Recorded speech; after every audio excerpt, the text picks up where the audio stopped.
मित्रांनो, सोयाबीन कापूस अनुदानाची तारीख पे तारीख येत असताना नवीनच तारखा जाहीर होत आहेत आणि शेतकरी या सोयाबीन कापसाच्या अनुदानाची वाट बघून त्रस्त झालेले आहेत।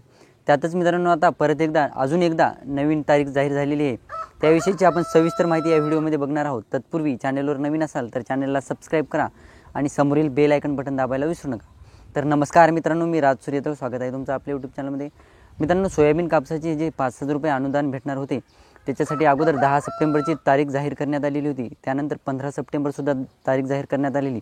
त्यानंतर अशी अफवा किंवा तारीख जाहीर करण्यात आलेली की 25 किंवा 26 तारखेला जेव्हा मोदींचा दौरा होईल महाराष्ट्रामध्ये, वाशिम जिल्ह्यात जे दौरा होणार होता त्या दौऱ्यादरम्यान हे सोयाबीन कापसाचे अनुदान हे शेतकऱ्यांच्या खात्यावर वितरित होणार होते। परंतु सुद्धा मित्रांनो 26 तारीखसुद्धा गेलेली आहे। आता नवीनच तारीख म्हणजे 29 तारीख।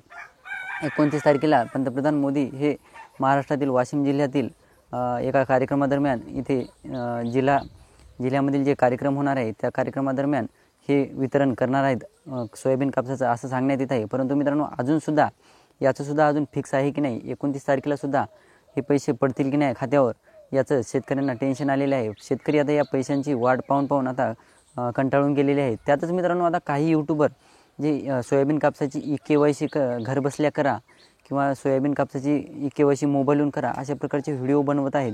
परंतु मित्रांनो हे व्हिडिओ कितपत खरे आहेत?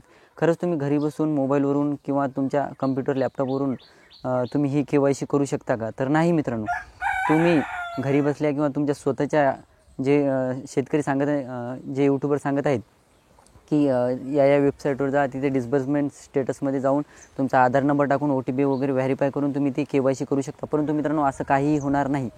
तुमची KYC ही कृषी अधिकाऱ्याच्या लॉगिन ID मधूनच होणार आहे। जर तुमचं CSC वगैरे केंद्र असेल किंवा तुमचा कृषी सहाय्यकने वगैरे तुम्हाला गावामध्ये पाटीलला वगैरे ग्रामपंचायतला ID वगैरे दिला असेल तर त्या IDच्या मार्फतच ती KYC होणार आहे। मित्रांनो तुमची KYC ही तुमच्या स्वतःच्या मोबाईलवरून, लॅपटॉपवरून किंवा घरबसल्या ही KYC होणार नाही। कोणत्याही यूट्यूबरच्या व्हिडिओला बळी पडू नका, जेणेकरून तुमचं नुकसान होणार नाही। तुम्ही वाट बघून असाल, काही यूट्यूबर म्हणत आहेत की KYC घरबसल्या होत आहे, आता सध्या साईडचा प्रॉब्लेम असल्यामुळं हा एरर येतो आहे। परंतु मित्रांनो असं काहीही नाही, साईडचा वगैरे प्रॉब्लेम काहीही नाही। तुमचं हे KYC जे आहे, तुमचं जर लिस्टमध्ये नाव असेल तर तुमची KYC ही कृषी अधिकाऱ्याच्या ID वरूनच होणार आहे, हे लक्षात ठेवा मित्रांनो। आणि 29 तारखेला हे सोयाबीन कापसाचं अनुदान वितरित होणार आहे, त्या अगोदर तुमची KYC झालेली असणे आवश्यक आहे मित्रांनो। तर व्हिडिओ आवडला असेल तर चॅनलला सबस्क्राईब करा आणि समोरील जे बेल आयकॉन बटन आहे त्याला दाबायला विसरू नका, जेणेकरून असेच नवीन अपडेट तुमच्या यूट्यूबच्या माध्यमातून तुम्हाला लवकरात लवकर पोहोचतील। धन्यवाद।